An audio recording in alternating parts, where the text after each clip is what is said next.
झारखंड के टाइगर कहे जाने वाले जयराम कुमार महतो का सिमडेगा अल्बर्ट एक्का स्टेडियम में जोरदार स्वागत हुआ।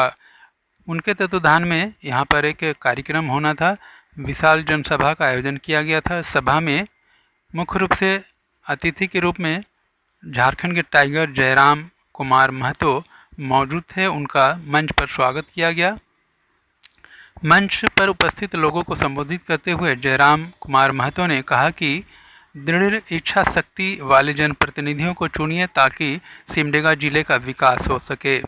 मैया योजना पर बात करते हुए जयराम कुमार महतो ने कहा कि सरकार का यह चुनावी दांव है, चुनावी स्टंट है और इससे ज़्यादा कुछ नहीं है। चूँकि सरकार की अब गिने चुने दिन बच गए हैं, ऐसे में मैया योजना का घोषणा करके सरकार बड़ा दांव खेलना चाहती है, जिसे जनता खूब समझ रही है। इसके अलावा जयराम कुमार महतो ने झारखंड सरकार पर जमकर हमला बोला। साथ ही उन्होंने कहा कि झारखंड का यह दुर्भाग्य है कि 24 वर्ष हो जाने के बाद भी झारखंड का कोई डोमिसाइल नहीं है। डोमिसाइल नहीं रहने के कारण यहाँ के युवाओं का हक बाहर के लोग मार रहे हैं। तो अगर सत्ता में आते हैं तो सबसे पहले जो जमीन की कानून है इनको मजबूत किया जाएगा और सबसे पहले सीओ को यह आदेश दिया जाएगा कि आप जनता दरबार लगाइए और जमीन में जो रोटेशन की गड़बड़ी है, 22 की जो गड़बड़ी है, ऑनलाइन जो सबमिट की गड़बड़ी है, उसको त्वरित सुधार किया जाए। क्योंकि सबसे बड़ी संपत्ति जमीन का टुकड़ा है। नौकरी 40 साल, बाप के बाद बेटा नौकरी करेगा, गारंटी नहीं है।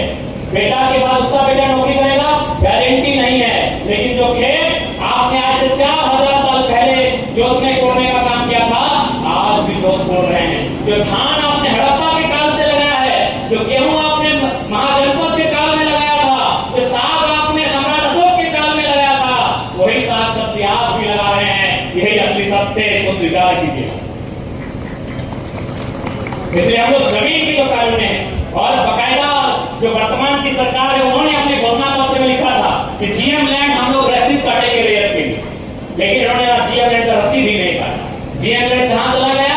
सरकार के पास चला गया। अभी क्या करते हैं कि जमीनों को सरकारी खाता में चढ़ा लेते हैं, 22 में गड़बड़ी करवा के, ऑनलाइन सर्वे में गड़बड़ी करवा के उन जमीनों को फिर क्या करते हैं, किसी बिल्डर को बेच देते हैं। उदाहरण के लिए आप टाटा का उदाहरण लेते हैं। टाटा पे कोई विधायक सांसद बात नहीं करना चाहता है क्योंकि टाटा दुनिया का सबसे धनी लोगों में आता है। ठीक है, उसने विकास का काम किया, अच्छा बात है, लेकिन झारखंड के लिए उसने विकास का काम किया कि नहीं, ये भी समझना होगा। जैसे भी टाटा ने जमीन लिया है 15,000 एकड़, जमीन किसी का है। टाटा का इंडस्ट्री खड़ा है 3 से 4,000 एकड़ में, बाकी 12,000 एकड़ जो बचा हुआ है, 11,000 जो बचा हुआ है, वो रियल एस्टेट को बेचने के लिए नहीं दिया गया। अगर आप नहीं वहां इंडस्ट्री खड़ा कर पाए तो राज्य सरकार को चाहिए था वो जमीन रैयतों को वापस करना। ये नियम है, ये प्रावधान है, ये न्यायालय का फरमान भी है, लेकिन राज्य सरकार नहीं चाहती। इसलिए नहीं चाहती है कि उसी जमीन में राज्य सरकार की जो मंत्रीगण है उनकी अर्धांगिनी को, उनकी प्रेमिकाओं को अपॉइंटमेंट लेटर दे दिया जाता है, इसीलिए वो बोल नहीं पाते। नहीं तो बताइए, 1907 में टाटा ने लीज लिया था, 2007 में पूरा हो गया। कोई नहीं जानता है कि 2007 के बाद क्या नियम हुआ, कोई नहीं जानता कि 2007 के बाद शर्त क्या है, क्योंकि वहां बैठे हैं अर्जुन मुंडा जी, केंद्रीय मंत्री हैं, बैठे हैं, उनसे पूछिए, वो ही बता पाएंगे। अर्जुन मुंडा जी बेहतर बता पाएंगे कि 1907 में, इसके बाद 2007 में जब टाटा का 100 साल का लीज कंप्लीट हुआ तो रैयतों का क्या हुआ, उस नियम का क्या हुआ, वही बता पाएंगे। यानी अगर इस राज्य को लूटने में कोई मदद कर रहे हैं तो इस राज्य के नेता मंत्री और ब्यूरोक्रेट्स कर रहे हैं, किसी कॉर्पोरेट की हैसियत नहीं है। ममता बनर्जी टाटा को उखाड़ कर जाना पड़ा। टाटा नेनो ने वहां 1000 एकड़ जमीन का अधिग्रहण किया था नंदीग्राम और सिंगूर में, उनके आंदोलन से उनको वापस करना पड़ा। यानी अगर लीडर मजबूत रहेगा तो जो भैया हैं, जो वहां के लोग हैं, उनके साथ अन्याय नहीं होगा, लेकिन लीडर मजबूत नहीं रहने का हमारे साथ ही अन्याय होता है। वो क्या करते हैं, कॉर्पोरेट घरानों के आगे बिक जाते हैं, इसलिए आज इस राज्य के विरोध आ है। देखिए, हम लोग व्यापार का विरोधी नहीं होता। लोग कहते हैं नहीं, आप कंपनियों के खिलाफ बात करते हैं, फैक्ट्रियों के खिलाफ बात करते हैं, बोले गलत बात है। कंपनी लगाइए, फैक्ट्री लगाइए, लेकिन कहाँ जो जमीन फसल कम होगा, फसली जमीन पर कोई कंपनी फैक्ट्री लगने के पक्षधर हम लोग नहीं है। ये उपजाऊ जमीन है, आप रैयतों के बीच आइए, सरकार को लेकर आइए, जमीन का अधिग्रहण कीजिए और एक शर्त रहेगा, मेरा कंडीशन ये रहेगा, जब तक उस जमीन पर कारखाना रहेगा तब तक जमीन देने वाले के पास नौकरी रहेगा। अभी उदाहरण के 1907 में जब टाटा की स्थापना हुई थी, मालिक कौन था? टाटा। जो भी थे उस समय मालिक टाटा थे। आज भी 117 साल के बाद मालिक टाटा है। यानी कंपनी जो 100 साल पहले मालिक थी आज भी मालिक है। तो मैं एक सवाल करता हूं कि भारत गांधी का देश है, गांधी के देश में मैं एक सवाल करता हूं कि यदि 1907 में टाटा का मालिक टाटा था, आज भी टाटा का मालिक टाटा है, तो 1907 में जिन किसानों ने जमीन लिया था उनका रिकॉर्ड कहां? उनके परिवार के पास कौन सी नौकरी है? क्या ये गलत सवाल है? अरे पूंजी आपने लगाया पैसा के रूप में, हमने भी पूंजी लगाया जमीन के रूप में। आपका पैसा लगाया, आज भी आप मालिक है, हमने जमीन लगाया, हम कहां है? यही तो सवाल है। हमने जमीन दी, हम कहां? यही तो सवाल है। आपने पैसा दिया, मालिक आप है। 1907 में मालिक थे, 2024 में आप भी मालिक है, लेकिन 1907 में जिन लोगों ने जमीन दिया था वे आज कहां है? मेरा यही तो सवाल है। इसीलिए हम लोग एक ऐसी व्यवस्था कायम करेंगे जहां ये शर्त होगा कि कोई भी कंपनी आपकी है, आइए स्वागत है, लेकिन शर्त यह होगा कि जब तक कंपनी रहेगी तब तक रैयत को जो लोग जमीन देंगे पीढ़ी दर पीढ़ी नौकरी ट्रांसफर करना। क्या ये शर्त गलत है? अरे वो जमीन आप 100 साल से खा रहे हैं तो नौकरी 20 साल की क्यों लेंगे? कि बाप के रिटायरमेंट के बाद फिर बेटा दारू पिएगा, हाँ बढ़िया पिएगा, कहीं सड़क के किनारे उठेगा? क्यों ये नियम रहेगा भाई? अगर बाबूजी ने हमारा नौकरी किया है तो हम भी नौकरी करेंगे। क्यों? न मेरे बाबूजी वहां हल चलाते थे और खेत आता तो हल हम भी चलाते। तो इसीलिए अगर देश को बेहतर बनाना है, राज्य को बेहतर बनाना है तो विजन वाला लीडर चाहिए, जिसका विजन बेहतर हो। बिना विजन के देश नहीं चलेगा, बिना विजन के राज्य नहीं चलेगा।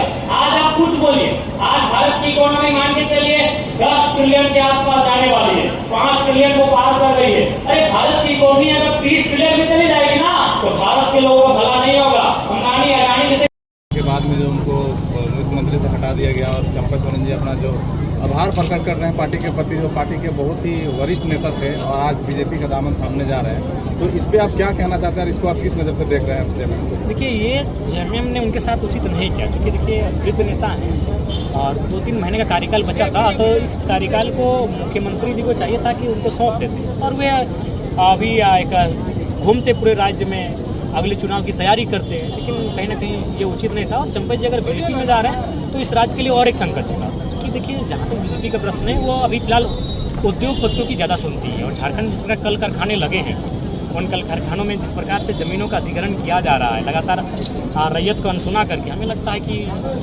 जो बीजेपी की पॉलिसी है वो रैयत की ना होकर उद्यमियों के पक्ष की है। इसलिए वहाँ चंपा सोरेन को बल सोचना चाहिए। अगर चंपा सोरेन आपकी पार्टी में आना चाहे तो? देखिए, वो वृद्ध नेता हैं, स्वागत है उनका, लेकिन हमें लगता है कि वो एक वृद्ध नेता है, वो जो भी निर्णय लेंगे वो बहुत सोच समझ कर लेंगे। फिलहाल उनके साथ जो भी हुआ उचित नहीं हुआ। और बाय अगर इस देखिए, सबसे पहली बात बीजेपी रहे चाहे कांग्रेस, अगर उस इस राज्य में सरकार बनाने में के लिए कोई भी आगे आते हैं जेएमएम आईएसओ, तो पहले उनको इस राज्य की समस्याओं को समझना चाहिए। उन्हें कॉरपोरेट के साथ नहीं, किसानों के साथ खड़ा रहना चाहिए। तो हम आशा करते हैं कि वे लोग किसानों के साथ खड़े रहेंगे, रैयत विस्थापितों के साथ खड़े रहेंगे और इस राज्य के युवाओं के साथ। जयराम जी, आवाम और सिमडेगा के युवाओं को क्या संदेश देना चाहेंगे? सिमडेगा की आवाम और युवाओं को यही संदेश देना चाहेंगे कि सिमडेगा भी एक खेतीहर कृषि प्रधान राज्य का एक जिला है और यहाँ भी बहुत सारे विकल्प के रास्ते हैं। बशर्ते अगर बेहतर नेतृत्व आए तो विकल्प के रास्ते बनेंगे। यहाँ से जो लोग चुन के जाते हैं वे लोग कहीं ना कहीं अकुत संपत्ति जमा करने के कारण जेलों में भी बंद हो जाते हैं, उन पर CBI ED तक का प्रेशर बन जाता है। तो इसलिए ईमानदार पॉलिटिक्स की आवश्यकता है, जो एक ईमानदार नेतृत्व को ले जाकर रांची में प्रदर्शित करें। धन्यवाद। जहाँ तक मुद्दों का सवाल है, मुद्दे वही हैं जो झारखंड में बिरसा भगवान के समय थे, जयपाल सिंह मुंडा, विनोद बिहारी महतो और निर्मल दास के समय थे। वही मुद्दे हैं इन ज़मीनों को सुरक्षित करने की। नहीं तो इसी प्रकार जो चालाक धूर्त किस्म के लोग हैं वो किसी प्रदेशों से आएंगे, किसी देश से आएंगे और हमारे ज़मीनों को लूट कर चले जाएंगे नहीं तो उस हमारी ज़मीनों को अधिग्रहित कर लेंगे। तो वही समस्याएं हैं। CLT-SPT की कानूनें हैं, विल्किंसन रूल है, लेकिन आज भी धड़ल्ले से हमारी आदिवासी मूलवासियों की ज़मीनों का हड़प किया जा रहा है। उसे रोकथाम करना हमारा मुद्दा रहेगा। आज कोई भी राज्य बनता है तो सबसे पहले एक पॉलिसी बनती है कि इस राज्य का मूल निवासी कौन होगा। बिहार रहे, बंगाल रहे, उड़ीसा रहे, छत्तीसगढ़ रहे या फिर तेलंगाना, तमिलनाडु या कर्नाटक रहे या महाराष्ट्र रहे या गुजरात रहे। लेकिन इस राज्य की एक डोमिसाइल पॉलिसी नहीं होने के कारण आज इस राज्य में लोग आकलन नहीं कर पा रहे हैं कि इस राज्य के मूलवासियों के अधिकार लेकर कौन जा रहा है। तो स्थानीय नीति हमारा मुद्दा रहेगा, क्योंकि ये राज्य किसानों का प्रदेश है। एक बेहतर कृषि नीति हमारा मुद्दा रहेगा। छात्र लगातार सड़कों पर आकर आंदोलन कर रहे हैं, अपने बदन पे लाठियां भांज रहे हैं, तो एक नियोजन नीति हमारा बेहतर मुद्दा रहेगा। इस राज्य में जो पारा कर्मी हैं, चाहे पारा शिक्षक हैं, आंगनबाड़ी की सेविका हैं, रसोइयाँ हैं, तमाम जो स्वयं सेवक हैं, उनके मुद्दे को कैसे अस्थायी किया जाए, उनके मुद्दे को कैसे समाधान किया जाएगा, ये हमारा मुद्दा रहेगा। जैसे कि लगातार झारखंड में फिर से कहा जा रहा है कि हेमंत सोरेन ने जो 1000 रुपया मैया सम्मान के रूप में दी है, तो इसको किस नज़र से आप देखते हैं? देखिए, वो चुनावी स्टंट है। हालांकि अगर सम्मान के तहत आया तो स्वागत होता, लेकिन समय उचित नहीं है। ये खेती-बाड़ी का दिन था और खेती-बाड़ी का दिन जहां उनको 3 घंटा 4 घंटा खेतों में बात करना चाहिए था, वहां आप उन्हें प्रज्ञा केंद्र में और साइबर कैफे में उलझा के रख रहे हैं। तो मेरे हिसाब से समय का सिलेक्शन नहीं है, क्योंकि चुनाव नज़दीक है, इसलिए चुनावी एजेंडा है। कुछ तो फाइलें सरकारी दफ्तरों में फेंकी गई पाई गई, तो ये दुर्भाग्यपूर्ण है। प्लानिंग उचित है। आरक्षण के मामले में सुप्रीम कोर्ट के द्वारा दिए गए निर्णय के विरोध में भारत बंद के आह्वान का असर सिमडेगा में भी देखने को मिला। सिमडेगा में शहरी क्षेत्र के झूलनसी चौक पर झारखंड मुक्ति मोर्चा और कांग्रेस पार्टी के नेताओं और कार्यकर्ताओं ने NH-143 को जाम कर दिया। 8 बजे सुबह से जाम शुरू हुआ, जो लगभग 9:15 बजे तक चला। लगभग सवा घंटे तक NH-143 को जाम किया गया। जाम स्थल पर पुलिस और प्रशासन के द्वारा जाम कर रहे लोगों को समझाया गया। इसके बाद जाम हटा लिया गया और सभी कार्यकर्ताओं ने अपनी गिरफ्तारी दी। सभी को गिरफ्तार करके थाना ले जाया गया। इधर जाम के कारण जाम स्थल के दोनों ओर वाहनों की लंबी कतारें लग गई। जाम के कारण यात्री वाहनों का परिचालन भी अवरुद्ध हो गया। यात्री वाहनों का परिचालन अवरुद्ध होने से लोगों को काफ़ी परेशानी का सामना करना पड़ा। वैसे सामान्य दिनों की तरह शहरी क्षेत्र और ग्रामीण इलाका में दुकानें खुली रही, छोटे यात्री वाहनों का भी आवागमन जारी रहा। आज ये जाम किया गया है रोड, क्या डिमांड है? ये रोड जाम नहीं, एक तरह से हमारा विरोध करने का एक तरीका रहा, और यदि आम जनता को परेशानी हो उसके लिए हम क्षमा प्रार्थी भी हैं। अभी माननीय सुप्रीम कोर्ट के द्वारा जो क्रीमी लेयर की बात की गई है ST-SC में, तो आरक्षण का मतलब ये नहीं है कि सिर्फ आर्थिक आधार पर होता है। और माननीय सुप्रीम कोर्ट का जो कहना है, जो डिसीजन उन्होंने दिया था कि क्रीमी लेयर की बात की थी, तो उसका मतलब यही लगता है कि वो सिर्फ आर्थिक मामला पर देखा जा रहा है कि जो लोग संपन्न हैं उनको आरक्षण नहीं मिला, जबकि आरक्षण अधिकार की बात है। सामाजिक स्तर पर जो जीवन यापन, रहन सहन, ये सारा चीज़ आता है आरक्षण के तहत में। तो उसको शायद हमको लगता है दरकिनार किया गया है, उस बिंदु को नहीं देखा गया है और सिर्फ आर्थिक आधार पर ये डिसीजन आया है। इसलिए हम लोग चाहते हैं कि इस पर पुनर्विचार हो और क्रीमी लेयर की जो बात है SC में, अभी बाद में फिर ST में भी आ जाएगा, तो ये कहीं ना कहीं हमारे आरक्षण पर एक तरह से हमला है, इसका हम लोग विरोध करते हैं। आप लोग आज बंदी की विरोध करे, किस चीज़ का विरोध है, क्या डिमांड है? डिमांड है कि जे क्रीमी लेयर के जे ये रहे सके काले इमन लागू नहीं करत हैं या काले उके बंद करत हैं, वह हमारे का मुद्दा है।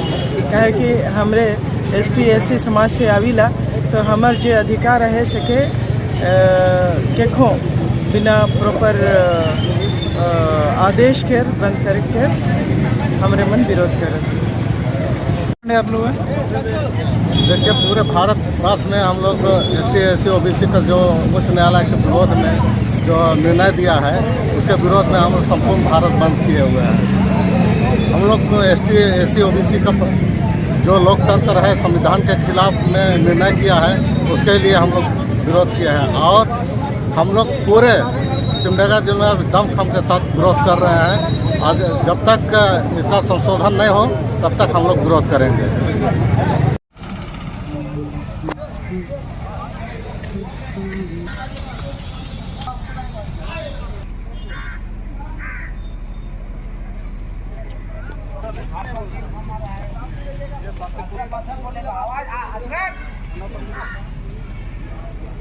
मेरा नाम तनवीर हुसैन है और मैं झारखंड मुक्ति मोर्चा का प्रखंड उपाध्यक्ष हूँ।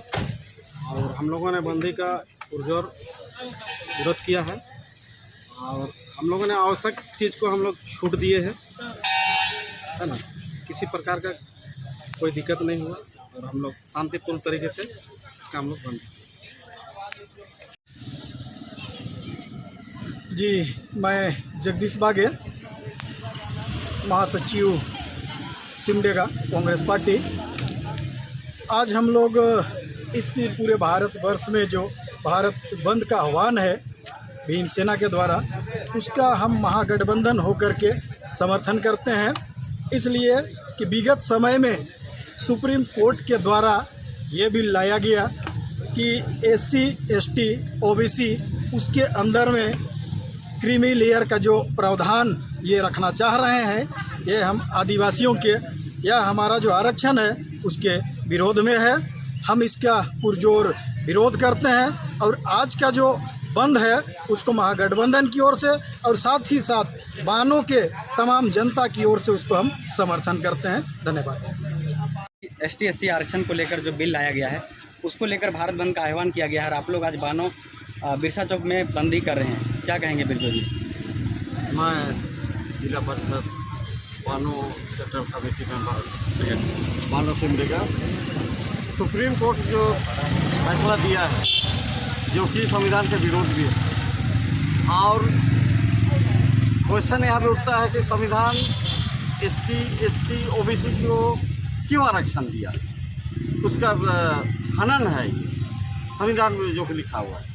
और एक OBC को, एक ST को, एक SC को 2 बार में बांटने का काम किया सुप्रीम कोर्ट। उसी का विरोध में आज हम सभी मूलवासी, बानोवासी सबों का सहयोग है और हम इस निर्णय का विरोध करते हैं क्योंकि ये हमारा आदिवासी,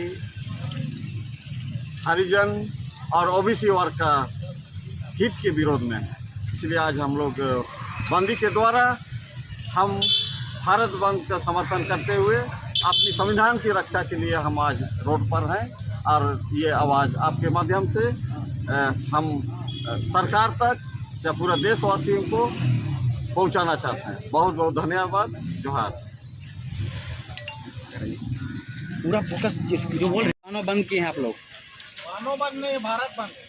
वाहनों का बंद होना बहुत ज़रूरी है क्योंकि भारत एक संवैधानिक देश है। हर तबके के लोगों के लिए अलग अलग आरक्षण की बात रखी है और ये वर्णित संविधान में जो नियमावली है उसका यहाँ अवहेलना की जा रही है बीजेपी सरकार के द्वारा, जिसका इंडिया गठबंधन की तरफ से पुरजोर विरोध किया जा रहा है और उसका एक समर्थन के रूप में आज हम सड़क पर उतरे हैं और हर हाल में आदिवासी, OBC, ST का जो आरक्षण है उसको बरकरार रखने की ज़रूरत है। इसका हम पुरजोर समर्थन करते हैं और यह मिसाल के रूप में आज हम जितने सारे लोग इसका विरोध कर रहे हैं और समर्थन कर रहे हैं बंदी का।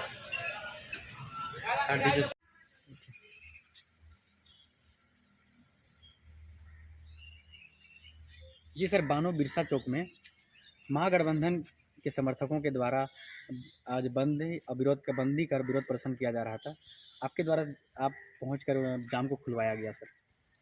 हाँ जी हाँ, जैसे सूचना मिली कि यहाँ पर क्रीमी लेयर ST, SC के द्वारा जो क्रीमी लेयर का प्रोविज़न किया गया था सुप्रीम कोर्ट में, माननीय न्यायालय के उस आदेश के विरोध में बानो प्रखंड के अंतर्गत भी बानो चौक पर जाम लगाया गया था, जिससे पता चलने के बाद 1 बजे के आसपास जाकर समझाने बुझाने के बाद उन्होंने स्वतः ही जाम को हटाया और यातायात सुगम हो गई। इसमें उन लोग का सहयोग रहा और अभी पूरे तरीके से बानो खुला है। धन्यवाद।